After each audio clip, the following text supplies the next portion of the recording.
Իրականում ես կարծում եմ շատ ծնողներ, շատ մայրեր այսօր անհամբեր սպասում են, հատկապես տղա ունեցող, ես էլ որպես տղա ունեցող ծնող չեմ կարող ներքուստ դրական չվերաբերել ցանկացած բանի նման փոփոխության, որ տանելու է տղաների ավելի քիչ ծառայության, բայց իսկապես բազմաթիվ խնդիրներ կան, մտահոգություններ կան, որոնք պետք է փարատվեն եւ այս օրենքի իրականացման պարագայում այդ մտահոգությունները պետք է չեզոքացվեն։ Իմ գործընկերները հնչեցրեցին դրա մասին։ Առաջինը իհարկե համալրման խնդիրն է, պարոն Պապիկյան, որքան էլ ասում ենք 2 տարի, 1.5 տարի դարձնելով որևէ թվակազմի վրա որևէ ազդեցություն դա չի ունենում, այդ դեպքում տրամաբանական հարց է առաջանում, նույնիսկ կարող է առաջարկ ծնվել, դե այդ դեպքում եկեք 1 տարի դարձնենք։ Եթե 2-ից 1.5 տարի դարձնելու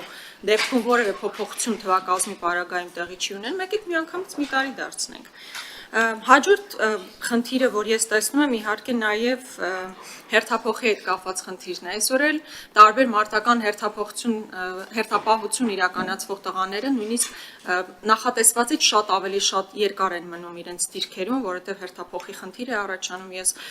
այդ մտահոգությունն ունեմ, որ 1.5 տարի դարձնելուց հետո այդ խնդիրը կարող է ավելի սրվել։ Հաջորդ հարցը, եթե սա իրականացվում է այն բանի համար, որ նաև բանակից խուսափողների թիվը կրճատվի, ես տեսնում եմ, որ ես չեմ կարծում, որ սա էականորեն ազդեցություն կունենա բանակից խուսափելու հանգամանքի վրա, պետք է ավելի համալիր գործողություններ իրականացնել։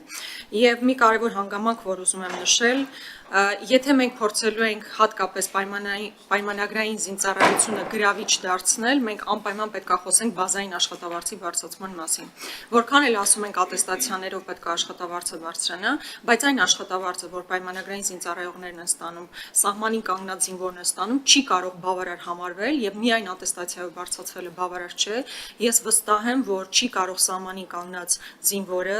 պայմանագրային զինծառայողը ավելի ցածր աշխատավարձ ստանալ, քան պարեկը Երևանի օրինակ կենտրոնում կանգնած։ Մեծ հարգանքով նրանց գործունեության նկատմամբ ես չեմ ասում, որ նրանց աշխատավարձը պետք է իջեցվի։ Միակ դիտարկումն այն է, որ սահմանին կանգնած զինվորը չի կարող ավելի ցածր աշխատավարձ ստանալ,